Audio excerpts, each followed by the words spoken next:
एक जोक मारला, प्रणीतने veg joke मारला, याची इज्जत काढली, त्याच्यावरती पर्सनल कमेंट केली. मराठी माणसाचा सगळ्यात मोठा मायनस पॉईंट आहे. नमस्कार म्हणजे आपल्या सर्वांचा लाडका मराठी मुलगा प्रणीत हिंदी बिग बॉसच्या घरामध्ये नडतोय, एकटाच भिडतोय, फॉर्ममध्ये आहे आणि तुम्हा सर्वांचा पाठिंबाही मिळतोय. तुम्ही सर्वांनी गेले 4 आठवडे त्याला वोटिंग करून घरात टिकवून ठेवलं, प्रोत्साहन दिलं. घरामध्ये गेले 4 आठवडे नॉमिनेट होऊन सुद्धा आपला हा मराठी मुलगा तिथे टिकून आहे. हे तुम्हाला आम्हा सर्वांचंच प्रेम. गेल्या 4 ते 5 आठवड्याचा स्ट्रगल आज तुम्ही बघितला असेल. शेवटी आजच्या विकेंडच्या वारला बिग बॉस त्याची दखल घ्यावी लागली आणि खास करून पहिले 15 मिनिटाचा खास प्रणीतच्या कॉमेडीचा शो ठेवावा लागला. सलमान खानलाही त्याची दखल घ्यावी लागली. आता आजच्या व्हिडिओचा सर्वात महत्त्वाचा मुद्दा असा आहे की आपण राहिलो शेवटी मराठी माणसं आणि आपली सर्वात जास्त प्रवृत्ती तुम्हाला माहितीच असेल, खेकडा.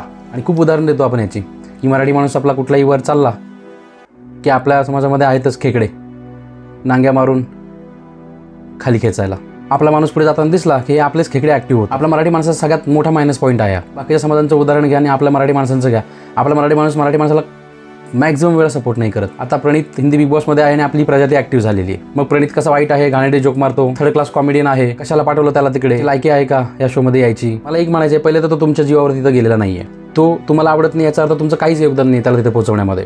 तो त्याच्या प्रेक्षकांच्या जीवावरती गेला, त्यांनी त्याला सपोर्ट केलं, फेमस केलं, त्यामुळे तो त्या काबिल झाला की तो तिथे पोहोचला, त्याला तिथली ऑफर भेटली. तर त्याला नवीन प्रेक्षक तेवढंच भरभरून प्रेम देत आहेत, सपोर्ट करतायत. स्वतःचा विचार करा ना, एवढे तुम्ही भारी आहात तर तुम्ही का नाही आहात तिकडे. तो आहे ना तिकडे, तर रियालिटी ॲक्सेप्ट करा, जळू नका.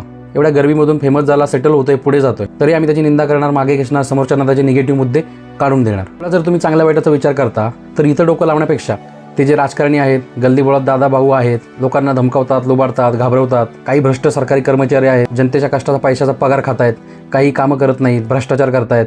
या लोकांनी एवढं लाटलंय की आता त्यांचं फुगा फुटून जायची वेळ आली. अशा या प्रकरणांकडे जरा लक्ष घाला ना तुमचं. त्या पुढे जाणाऱ्या माणसांना खेकड्यासारखं मागे खेचा. या असल्या गरिबांना नका मागे खेचू. तो बिचारा पुढे चालला तर त्याची उणीधुणी काढण्यापेक्षा असल्या प्रकरणांकडे जर लक्ष घातलं ना तर समाजाचं पण बरं होईल, देशाचं पण बरं होईल, आपलं राज्य पण पुढे जाईल. आता तुम्ही म्हणत मग तू घाल लक्ष, तर मला नाही पडलेलं एवढं चांगलं वाईटाचं, पण तुम्हाला जर एवढं चांगलं वाईटाचं पडलंय तर मग ह्या गोष्टींकडे लक्ष घाला. नॉनव्हेज जोक मारला, प्रणीतने वेज जोक मारला, याची इज्जत काढली, त्याच्यावरती पर्सनल कमेंट केली, पर्सनल जोक करून पुढे गेला, त्याला दुसरं काही येत नाही. तुम्ही पण करा, तुम्हाला कोणी अडवलंय, तुम्ही पण करा, तुम्ही पण फेमस व्हा, तुम्ही पण जावा बिग बॉसमध्ये, करू आम्ही तुम्हाला सपोर्ट, देऊ तुम्हाला पण वोटिंग. कारण आम्हाला आमचा मराठी माणूस पुढे गेलेला हवा आहे. मग तो कुठल्याही क्षेत्रामध्ये असू द्या, कुठेही असू द्या, तो मराठी आहे ना, हेच आमच्यासाठी मोठं एलिजिबिलिटीचं कार्ड आहे. कुणाला लुटून खून दरोडे करून तर तो तिथे नाही ना गेलेला, कुणाचं वाईट करून तर तिथे नाही ना गेलेला, त्याच्यामुळे कुणाला त्रास तर नाही ना झाला, कुणाचं नुकसान तर नाही ना झालं. हे सगळ्यात महत्त्वाचं आहे आम्हाला. सगळ्यात महत्त्वाचं तो फेमस झाला, तिथं गेला आहे, तिथं चांगला खेळतोय.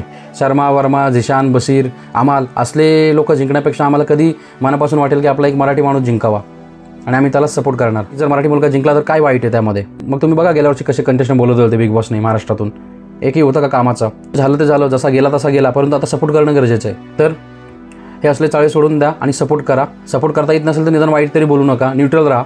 मित्रांनो, आपण जे कोणी सपोर्ट करतोय, सपोर्ट करणं नक्की चालू ठेवा.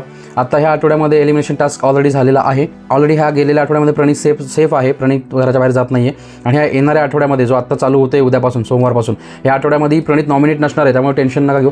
पुढच्या आठवड्यामध्ये मे बी जेव्हा नवीन नॉमिनेशन टास्क होईल तेव्हा जर प्रणीत नॉमिनेट झाला तर आपल्या सगळ्यांना वोटिंग करायचं आहे.